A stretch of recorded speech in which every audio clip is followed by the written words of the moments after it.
ചേട്ടാ, ബംഗ്ലാദേശിലെ ഭരണവിരുദ്ധത്തെ തുടർന്നാണ് ഷെയ്ഖ് ഹസീന ബംഗ്ലാദേശ് രാജ്യം വിട്ടതും ഇന്ത്യയിൽ അഭയം പ്രാപിച്ചത്.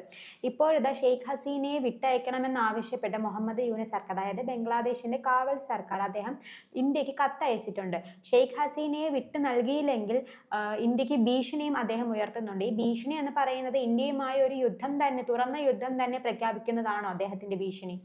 അദ്ദേഹത്തിന് ഇന്ത്യയെക്കുറിച്ച് അത്ര ധാരണ ഇല്ലെന്നാണ് തോന്നുന്നത്. കാരണം അദ്ദേഹം ബംഗ്ലാദേശിലല്ലായിരുന്നു. കുറച്ചുനാൾ മുൻപ് ഒരു അമേരിക്കയിലായിരുന്നു അവിടെ താമസിച്ചിരുന്നത്. അതിനുശേഷമായിരുന്നു ഈ ഹസീനയുമായി ബന്ധപ്പെട്ട അതൊരു കോടതിയുടെ വിധിയായിരുന്നു. കോടതിയുടെ വിധിയുമായി ബന്ധപ്പെട്ട ഒരു സംവരണ പ്രക്ഷോഭം. കാരണം പണ്ട് 1971 കാലഘട്ടത്തിൽ അന്ന് സമരം ചെയ്ത ആളുകളുടെ പിൻതലമുറക്കാർക്ക് സംവരണം അനുവദിക്കണമെന്ന് ആവശ്യപ്പെട്ട് കോടതിയിൽ പോയിരുന്നു അവർ. എന്നിട്ട് കോടതി അതിന് അനുകൂലമായ ഒരു ഓർഡർ വിധി പുറപ്പെടുവിക്കുകയും അതിനനുസരിച്ചായിരുന്നു അന്ന് സർക്കാർ മുന്നോട്ട് നീക്കുകയും ചെയ്തപ്പോൾ സാധാരണക്കാരായ വിദ്യാർത്ഥികൾ ഇതിനെതിരെ സമരം ചെയ്യുകയും ആ സമരമായിരുന്നു ഈ ഷെയ്ഖ് ഹസീനയുടെ ഈ അധികാരത്തിന്റെ പതനത്തിലേക്ക് വഴി വച്ചത്. പിന്നീട് അവർ ഇപ്പോൾ ഇന്ത്യയിലാണ് താമസം. പക്ഷേ ഈ മുഹമ്മദ് യൂനിസിന് ഇന്ത്യയെക്കുറിച്ച് കൃത്യമായ ധാരണ ഇല്ലെന്ന് പറയാൻ കാരണം ഇതിനു മുൻപ് നാം പലതവണ കണ്ടിട്ടുണ്ട്. ശ്രീലങ്കയുമായി ബന്ധപ്പെട്ട് കണ്ടിട്ടുണ്ട്. ഈ ശ്രീലങ്കയ്ക്ക് കുറച്ച് ഈ ചൈനീസ് പണമെല്ലാം കിട്ടിയപ്പോൾ ഇന്ത്യക്കെതിരെ നിരന്തരം ഇത്തരം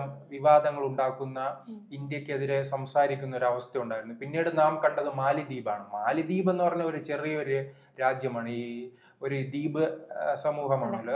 ആ രാജ്യം എന്തായാലും ഇന്ത്യയുമായി ബന്ധപ്പെട്ടാണ് ഇത്രയും നാൾ കഴിഞ്ഞു പോകുന്നത്. അത് പ്രധാനമായി തന്നെ ടൂറിസമാണ്. നമുക്കറിയാമല്ലോ, കേരളത്തിലെ ഇപ്പോൾ ഏതെങ്കിലും നടിമാർ കല്യാണം കഴിഞ്ഞാൽ ഉടൻ തന്നെ ഒരു ഫോട്ടോഷൂട്ട് എല്ലാം പ്രതീക്ഷിക്കാം. അങ്ങനെ അതെല്ലാം പോകുന്നത് ഈ മാലിയുമായി ബന്ധപ്പെട്ടാണ്.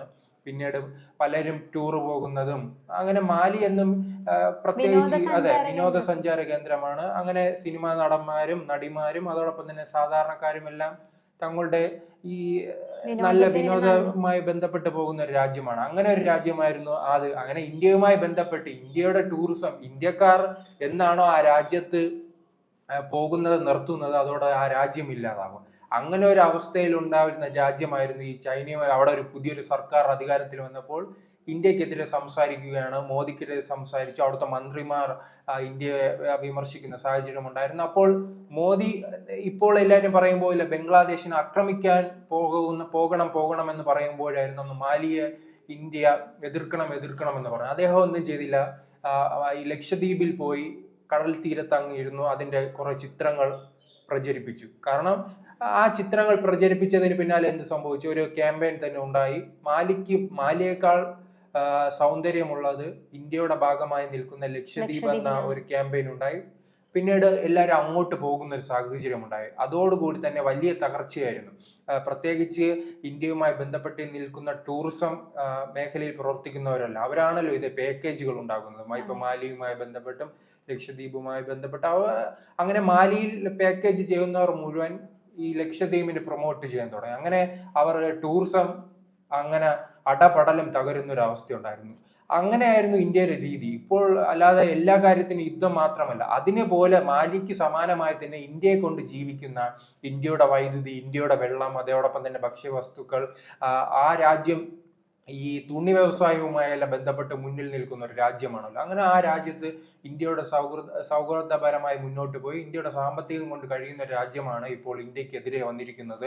അതോടൊപ്പം തന്നെ ഏറ്റവും പ്രധാനപ്പെട്ട 1971 അതൊരു പാകിസ്ഥാനായിരുന്നു. അങ്ങനെ ആ പാകിസ്ഥാൻ പട്ടാളത്തിന്റെ ഈ അവിടുത്തെ ജനങ്ങളെ എതിർക്കുകയും പീഡിപ്പിക്കുകയും ചെയ്തുകൊണ്ട് അവർ സമരം ചെയ്തിരുന്നു. അങ്ങനെ വർഷങ്ങളായി സമരം ചെയ്തു വന്നപ്പോഴാണ് ഇന്ത്യൻ പട്ടാളം അവിടെ എത്തി അവർക്ക് സഹായം നൽകുകയും പാകിസ്ഥാൻ പട്ടാളത്തെ തുരത്തി ഓടിക്കുകയും ചെയ്തുകൊണ്ടാണ് അങ്ങനെ രാജ്യം വന്നത്. അതെല്ലാം മറന്നുകൊണ്ടാണ് ഇപ്പോൾ ഇന്ത്യക്കെതിരെ നിരന്തരം ഇത്തരം വിമർശനങ്ങളുമായി വരുന്നത്. ഇതിന്റെ എല്ലാം തുടക്കം ഞാൻ പറഞ്ഞല്ലോ, ആ സംവരണ പ്രക്ഷോഭവുമായി ബന്ധപ്പെട്ടായിരുന്നു ഇതിന്റെ എല്ലാം തുടക്കം. അതിനുശേഷം ആ സമരം എന്തായാലും ജമാഅത്തെ ഇസ്ലാമി ഏറ്റെടുക്കുന്നു. പിന്നീട് കണ്ടത് ഈ ന്യൂനപക്ഷങ്ങളെ ആക്രമിക്കുന്നതാണ്. ഹിന്ദുക്കളെയും ബുദ്ധന്മാരെയും ഉൾപ്പെടെയുള്ളവരെ ആക്രമിക്കുന്ന ഒരു സാഹചര്യം ഉണ്ടായി. ആ സാഹചര്യത്തിൽ നിന്നും അപ്പോഴാണ് ഇന്ത്യയിൽ നിന്നും വലിയ രീതിയിൽ തന്നെ മോദി സർക്കാരിനെതിരെ വരെ വിമർശനമുണ്ടായി. എന്തുകൊണ്ട് ഇന്ത്യ അക്കാര്യത്തിൽ ഇടപെടുന്നില്ല എന്ന തരത്തിലുള്ള വിമർശനം ഉണ്ടായപ്പോഴാണ് ഇന്ത്യയുടെ വിദേശകാര്യ സെക്രട്ടറി അവിടെ എത്തുകയും ചർച്ച നടത്തുകയും ചെയ്തു. അതിന് മുൻപ് തന്നെ ഈ അവിടുത്തെ സന്യാസിമാരെ ഉൾപ്പെടെയുള്ളവരെ അറസ്റ്റ് ചെയ്യുന്ന സാഹചര്യം ഉണ്ടായത് അനാവശ്യമായ ഒരു രാജ്യദ്രോഹ കുറ്റം എന്നാണ് പറയുന്നത്. എന്താണ് അതൊരു ചെറിയ ഒരു പൊതുസമ്മേളനം വിളിക്കുന്നു, ആ സ്ഥലത്ത് കാവിക്കൊടിയിൽ കെട്ടിയെന്ന് പറഞ്ഞാണ് ഈ രാജ്യദ്രോഹം കുറ്റം ചുമത്തി അവരെ അറസ്റ്റ് ചെയ്യുന്ന ഒരു സാഹചര്യം ഉണ്ടായത്. അങ്ങനെ നിരന്തരം ഈ പ്രശ്നങ്ങൾക്കിടയിലാണ് ഇപ്പോൾ ഷെയ്ഖ് ഹസീനെ വിട്ട് നൽകണമെന്ന് ആവശ്യപ്പെട്ട് യൂനിസ് രംഗത്ത് വന്നിരിക്കുന്നത്. അതോടൊപ്പം തന്നെ മറ്റൊരു കാര്യമുണ്ട്. ഇതിനു മുൻപ് യൂനിസുമായി ബന്ധപ്പെട്ട് നിൽക്കുന്ന അദ്ദേഹത്തിന്റെ ഒരു വലം കൈയുണ്ട്. ഒരു യുവാവാണ്. ഈ സമരവുമായി സംവരണ പ്രക്ഷോഭവുമായി ബന്ധപ്പെട്ട് ഉയർന്നു വന്നതാണ്. പിന്നീട് അദ്ദേഹത്തിന്റെ PO മാനേജറോ എന്തോ ആക്കി മാറ്റിയിട്ടുണ്ട്. അദ്ദേഹം ഒരു ഫേസ്ബുക്കിൽ പോസ്റ്റ് ഇട്ടിട്ടുണ്ട് ഇന്ത്യയുടെ ഭാഗങ്ങൾ, അതോടൊപ്പം തന്നെ ബംഗാൾ, ഒറീസ, അതോടൊപ്പം തന്നെ ബീഹാറിന്റെ എല്ലാം ചില ഭാഗങ്ങൾ ബംഗ്ലാദേശിൻ്റെതാണെന്ന അവകാശവാദം ഉന്നയിച്ചാണ് അദ്ദേഹം പോസ്റ്റ് ഇട്ടിരിക്കുന്നത്. ഇപ്പോൾ ഈ ആവശ്യം ഉന്നയിച്ചുകൊണ്ടിരിക്കുന്നത്, ഇത്ര സമാനം ആവശ്യം ഉന്നയിച്ചുകൊണ്ടിരിക്കുന്ന മറ്റൊരു രാജ്യമുണ്ടായിരുന്നു, പാകിസ്ഥാൻ. ഇപ്പോൾ ആ രാജ്യത്തിന്റെ അവസ്ഥ എല്ലാവർക്കും അറിയാവുന്നതാണ്. അവിടെ ഇപ്പോൾ നിരന്തരം ഈ പട്ടിണിയും പരിവട്ടുമായി മുന്നോട്ട് പോവുകയാണ്. കാരണം വലിയ സാമ്പത്തിക പ്രതിസന്ധിയിലൂടെയാണ് ആ രാജ്യം കടന്നു പോകുന്നത്. എന്നിട്ട് അവർ ഭീകരവാദികളെ ഇന്ത്യയിലേക്ക് കടത്തിവിട്ട് ഇന്ത്യയിൽ ആക്രമണം നടത്താനുള്ള ശ്രമങ്ങൾ നടത്തിയപ്പോഴും ഇന്ത്യ ശക്തമായ തിരിച്ചടി നൽകുന്നതോടുകൂടി തന്നെ ആ രാജ്യത്തിന് പാഠം പഠിക്കേണ്ടി വന്നിട്ടുണ്ട്.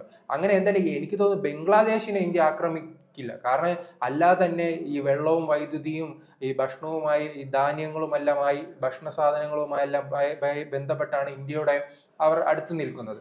അതിലെന്തെങ്കിലും ഇന്ത്യ പിടിയിടുകയാണെങ്കിൽ അവർ അല്ലാതെ തന്നെ ആ രാജ്യത്ത് ഈ ഭക്ഷ്യക്ഷാമവും ഇപ്പോൾ തന്നെ ഇന്ത്യയോട് ആവശ്യപ്പെട്ടിട്ടുണ്ടല്ലോ, 50,000 ടൺ ഭക്ഷ്യ സാധനങ്ങൾ, തങ്ങൾക്ക് അരി വേണമെന്നും ഗോതമ്പ് വേണമെന്നെല്ലാം ആവശ്യപ്പെടുന്ന ഒരു രാജ്യമാണ് ഇപ്പോൾ ഇന്ത്യയെ ഭീഷണിപ്പെടുത്തുന്ന രീതിയിലുള്ള ചില പ്രസ്താവനകളുമായി രംഗത്ത് വന്നിരിക്കുന്നത്. അത് ഈ ഷെയ്ഖ് ഹസീനയുമായി ബന്ധപ്പെട്ടാണ്. 2012-13 കാലത്തായിരുന്നു അങ്ങനെ ഒരു കരാറുണ്ടായിരുന്നു. കാരണം ഈ ഇന്ത്യയും ബംഗ്ലാദേശുമായി ബന്ധപ്പെട്ട് ക്രിമിനലുകൾ ഉണ്ടെങ്കിൽ കൈമാറുക, അത് പല രാജ്യങ്ങളും തമ്മിലുണ്ട്. കാരണം അവിടെ ഒരു ബംഗ്ലാദേശിൽ അവിടെ ഒരു കുറ്റകൃത്യം ചെയ്ത ഇന്ത്യ നോട്ടമിടുന്ന ഒരു കുറ്റവാളി അവിടെ ഉണ്ടെങ്കിൽ ഇന്ത്യയിലേക്ക് കൈമാറുക. അതോടൊപ്പം തന്നെ ബംഗ്ലാദേശിന് ആവശ്യമുള്ള തീവ്രവാദിയോ കുറ്റവാളിയോ ഇന്ത്യയിൽ ഉണ്ടെങ്കിൽ തിരിച്ചു കൈമാറുക. അങ്ങനെ ഒരു കരാറുണ്ടായിരുന്നു. 2016 അത് വീണ്ടും ഭേദഗതികളെല്ലാം ചെയ്തിട്ടുണ്ട്.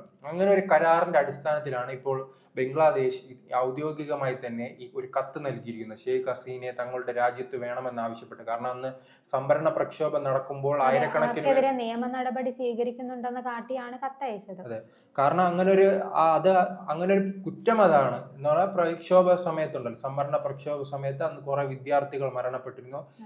അന്ന് മരണപ്പെടുമ്പോൾ പോലീസുമായി ഉണ്ടായ സംഘർഷത്തിലാണ് ഈ മരണങ്ങൾ സംഭവിക്കുന്നത്. അത് അന്നത്തെ ഭരണാധികാരിയായ ഷെയ്ഖ് ഹസീനയുടെ തലയിൽ കെട്ടിവെക്കുകയും ആ കുറ്റത്തിനാണ് വിചാരണ ചെയ്യാനായി ഈ ഷെയ്ഖ് ഹസീനെ ആവശ്യപ്പെടുന്നത് ബംഗ്ലാദേശ് സർക്കാർ. പക്ഷെ അതെന്തായാലും ഇന്ത്യ അതൊന്നും മൈൻഡ് ചെയ്യുന്ന സാഹചര്യമില്ല. കാരണം ഇന്ത്യയുമായി തന്നെ വർഷങ്ങളായി അടുത്ത ബന്ധം സൂക്ഷിക്കുന്ന ഒരാളാണ് ഷെയ്ഖ് ഹസീന. അതാണ് ഈ ജമാഅത്തെ ഇസ്ലാമിയുമായി ബന്ധപ്പെട്ട ഈ വിദ്യാർത്ഥികൾ ഷെയ്ഖ് ഹസീനയുടെ വസതി കയ്യേറുന്ന അല്പസമയം മുൻപായിരുന്നു, കുറച്ചു മുൻപായിരുന്നു ഇന്ത്യ അങ്ങോട്ട് വിമാനം അയക്കുകയും ആ വിമാനത്തിൽ ഇന്ത്യയിൽ എത്തിച്ച് താമസിപ്പിക്കുകയെല്ലാം ചെയ്യുന്നത്. അങ്ങനെ ഇന്ത്യ വളരെ ജാഗ്രതയോടെയാണ് അവരെ നോക്കിക്കാണുന്നത്. അവർക്ക് കൃത്യമായ സുരക്ഷ നൽകുമ്പോൾ ഒരു കാവൽ അദ്ദേഹം ആരെന്നേ അറിയില്ല. അദ്ദേഹത്തിന്റെ സർക്കാരാണെങ്കിൽ സ്വന്തം രാജ്യത്ത് പോലും നിയമം നടപ്പിലാക്കാൻ കഴിയുന്നില്ല, ന്യൂനപക്ഷങ്ങളെ ആക്രമിക്കുന്ന ഒരു അവസ്ഥയാണുള്ളത്.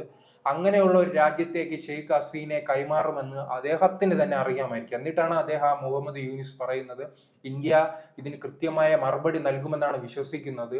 അങ്ങനെ നൽകിയില്ലെങ്കിൽ അതിനനുസരിച്ചുള്ള നടപടിയുമായി മുന്നോട്ട് പോകുമെന്നാണ് അദ്ദേഹം പറയുന്നത്. ഇതെല്ലാം തമാശയുള്ള ഇന്ത്യ ലോകത്തെ ഒന്നാം ശക്തിയായി വളരാൻ ശ്രമിക്കുന്ന രാജ്യവും പട്ടിണിയിൽ നിന്ന് രക്ഷപ്പെടാൻ ശ്രമിക്കുന്ന രാജ്യവും തമ്മിൽ അങ്ങനെ ഒരു രാജ്യത്തെയാണ് ഇന്ത്യ വെല്ലുവിളിക്കുന്നത്. കാരണം ഇന്ത്യ വലിയ രീതിയിൽ വളർന്നു കഴിഞ്ഞിട്ടുണ്ട്. ചൈനയുമായാണ് ഇപ്പോൾ ഇന്ത്യ മത്സരിക്കുന്നത്. ചൈനയെ എതിർക്കുവാനുള്ള സാമ്പത്തിക ശക്തിയും സൈനിക ശക്തിയുമായി ഇന്ത്യ വളരുമ്പോഴാണ് അതിന്റെ സമീപത്ത് ഇന്ത്യയുടെ ഭാഗമായിരുന്ന ഒരു രാജ്യമാണല്ലോ ബംഗ്ലാദേശ്. പണ്ട് പാകിസ്ഥാന്റെ വിഭജനം നടന്ന ശേഷമായിരുന്നു ഈസ്റ്റ് പാകിസ്ഥാനും വെസ്റ്റ് പാകിസ്ഥാനും ഉണ്ടായിരുന്നു. അതിനെ ഇന്ത്യയുടെ സഹായത്തോടു കൂടി തന്നെ ബംഗ്ലാദേശ് എന്ന രൂപം മറ്റൊരു രാജ്യമായി മാറുന്ന അങ്ങനെ ഒരു രാജ്യം ഇന്ത്യയെ വെല്ലുവിളിക്കുന്നത് വളരെ തമാശയാണ്. എന്തായാലും ഇന്ത്യ ഇതൊന്നും മൈൻഡ് ചെയ്യുന്നില്ല. മാലിക്ക് എന്ത് സംഭവിച്ചു, ശ്രീലങ്കയ്ക്ക് എന്ത് സംഭവിച്ചു, അത് തന്നെയാണ് ബംഗ്ലാദേശിന് സംഭവിക്കാൻ പോകുന്നത്. കാരണം കൂടിപ്പോയ മാസങ്ങളല്ലേ വർഷങ്ങൾ കഴിയുമ്പോൾ ഈ അവിടുത്തെ ഭരണാധികാരികൾ തന്നെ ഇന്ത്യയിൽ വന്ന് ഒരു മാപ്പ് അപേക്ഷിക്കുന്ന രീതിയിലുള്ള പ്രസ്താവന നടത്തും. അതാണല്ലോ മാലിയിലെല്ലാം കണ്ടതെന്ന്. മാലിയുടെ നേതാവ് ഇന്ത്യയിലേക്ക് വരുന്നു. ഇപ്പോൾ ശ്രീലങ്കയുടെ നേതാവ് ഇന്ത്യയിൽ വന്ന് പറയുന്നു ഇന്ത്യക്കെതിരായി ഒരു പ്രവർത്തനത്തിനും തങ്ങളുടെ മണ്ണ് വിട്ടുകൊടുക്കില്ല എന്ന് അദ്ദേഹം വന്ന് ശ്രീലങ്കയുടെ പ്രസിഡന്റ് ഇന്ത്യയിൽ വന്ന് പറയുകയാണ്. അതിന് സമാനമായി തന്നെ ബംഗ്ലാദേശിലെ നേതാക്കളും ഇന്ത്യയിൽ വന്ന് സമാനമായ ഒരു പ്രസ്താവന നടത്തുമെന്ന കാര്യത്തിൽ തർക്കമില്ല.